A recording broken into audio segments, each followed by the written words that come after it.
आगामी चुनाव को लेकर क्या सारे काम हो जाएंगे जब पूरी सरकार दुष्यंत की आ जाएगी और आम जनता के भी सारे काम हो जाएंगे, पेंशन भी बढ़ जाएगी, सारे काम हो जाएंगे। मगर उसके लिए आज से हम कमर कसने की तैयारी। क्या सभी 10 की लोकसभा सीटों पर रैली करने जा रही है जेजेपी जी, सभी की सर रोड मैप है वो बनाया गया कि कब कहाँ पर कोई रैली है वो होने वाली है क्या? अब 2 ये जुलाई की अनाउंस कर दी है बाद पार्टी ने, शुरुआत कर दी है। इस महीने एक और होगी जुलाई में, और फिर हर महीने 2 रैली।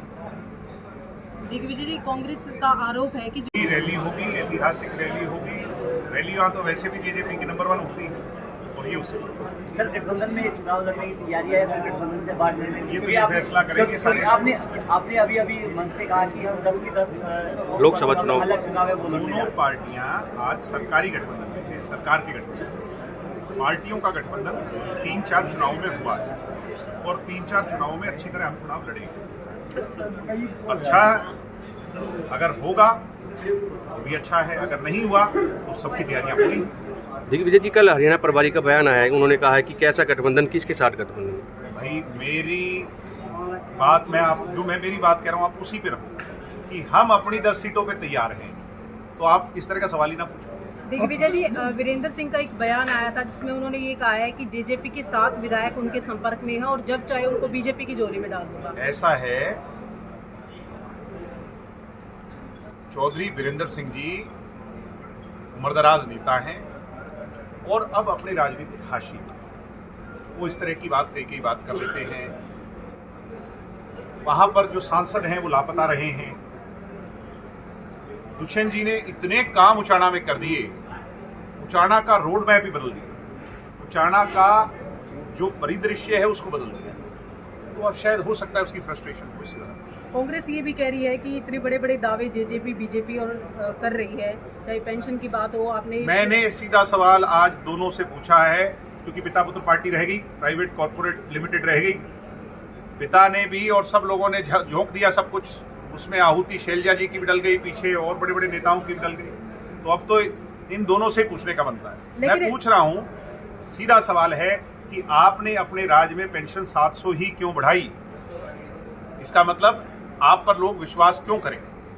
लेकिन हुड्डा साहब तो आप पर ही आरोप लगाते हैं। मैं कह रहा हूं कि हम मलाई सिर्फ खाने के लिए आप लोग बीजेपी के साथ गए, जनता के हम सरकार के अंदर सिर्फ 10 विधायक हैं। हुड्डा जी के पास 67 थे एक बार, और एक बार 40 थे, यानी सरकार में निर्दलियों के साथ तो शामिल थे। 10 साल दोनों ने राज किया। जेजेपी संघर्ष की बुनियाद पे खड़ी हुई है। दुष्यंत चौटाला को फ्री में कुछ नहीं मिला।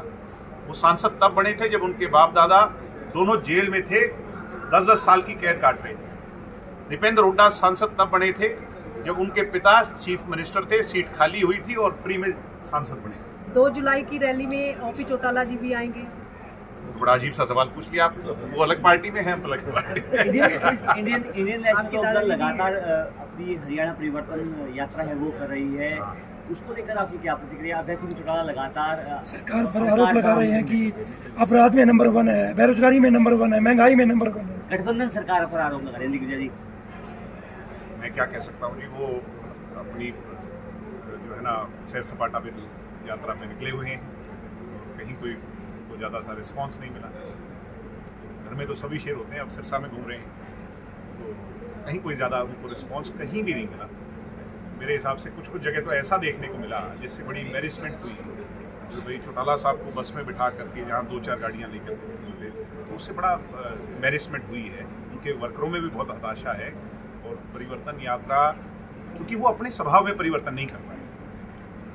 कल परसों भी मैं उनका बयान सुन रहा था, चौधरी रंजीत सिंह जी, उन्हें तो देख लूँगा, राज बढ़ेगा तो जेलों में ठोक लूँगा, नशे के केस बनवा दूँगा। ये जो भाषा शैली है, इससे आम जो लोग हैं वो विनम्रता पसंद करते हैं। बड़ा पेट झुकता है। वो सरपंच से लड़ाई लड़ रहे हैं, कोई सरपंच है सुच्चा सिंह, उससे लड़ाई लड़ रहे हैं। चौधरी देवीलाल ने इंदिरा गांधी से लड़ाई लड़ी। तो ये सोच का फर्क है। संघर्ष अपने से लड़ाई लड़ रहे तो अपने से बड़े की तरफ देखना चाहिए। दिग्विजय जी, लगातार सरपंच है वो गठबंधन सरकार पर हमलावर है होते हुए नजर आ रहे हैं। कल जब मैं तो अब देखो, कई बार ये बुरा मानते हैं बांगड़ साहब जैसे सीनियर नेता और लोग, पार्टी के अंदर भी मुझे डांट पड़ती है। मैं सरपंचों के साथ, सरपंच को पावर होनी चाहिए। डेमोक्रेटिक स्ट्रक्चर में चुनाव नुमाइंदा पावरफुल होना चाहिए, और जो अधिकारी है वो उसके नीचे होना चाहिए। यानी अगर अधिकारी पावरफुल होगा तो फिर ये वोट क्यों डलवा रहे हो सरपंची? आप सरकार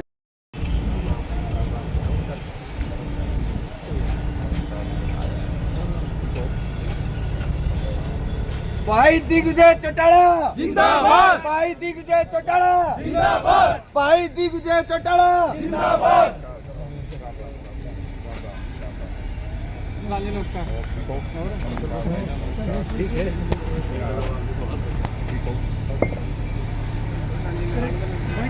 भाई अंदर पूछ लियो ना थोड़ा सा, फिर अंदर आप कवर नहीं करोगे हमें? अंदर अंदर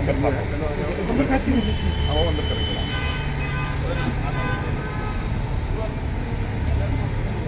जननायक जनता पार्टी जिंदाबाद, जिंदाबाद जिंदाबाद जननायक जनता पार्टी जिंदाबाद, जिंदाबाद जिंदाबाद भाई दुष्यंत चौटाला जिंदाबाद, जिंदाबाद जिंदाबाद भाई दिग्विजय चौटाला जिंदाबाद, जिंदाबाद जिंदाबाद डॉक्टर अजय सिंह चौटाला जिंदाबाद, जिंदाबाद जिंदाबाद जगत ताऊ देवीलाल अमर रहे।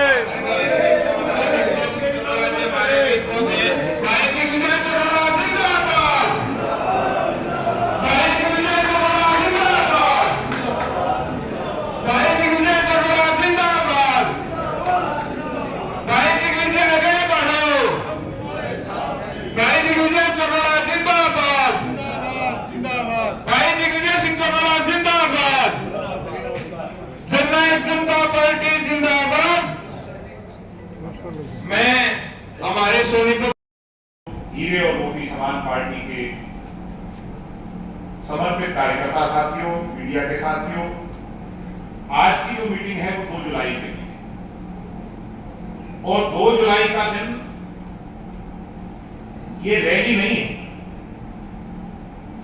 पूरा प्रदेश इस बात की डगडगी लगा करके देख रहा है। बीजेपी की रैली हो गई, कांग्रेस की रैलियां हो गई, अन्य राजनीतिक दलों के कार्यक्रम हो रहे। इसके बीच में 2 जुलाई के दिन जननायक जनता पार्टी की पहली रैली है। एक रैली वो है जो हम हर साल करते हैं, चौधरी देवीलाल जी की याद में पार्टी के स्थापना दिवस, और ये रैली है चुनावी रैली। अब चुनाव में 9 महीने बचे हैं, 9 महीने बचे हैं। 9 महीने में हर महीने 2 रैली पार्टी ने करने का फैसला लिया, और ये रैलियां अगस्त तक, सितंबर तक चलेंगी। मगर 9 महीनों में सबसे पहली रैली से यह तय हो जाएगा कि अंतिम तक जननायक जनता पार्टी इस चुनावी दौड़ में कैसे दौड़ेगी। सहमत हो के नहीं आप इस बात से? ना भाई धीरे धीरे हो, सहमत हो के नहीं? अगर सहमत हो तो आज हमें इसके लिए कमर कसनी है। मैं कोई लंबा चौड़ा भाषण तो नहीं दूंगा, क्योंकि अपने परिवार के लोग हैं। भाषणबाजी लोगों के बीच में होती है।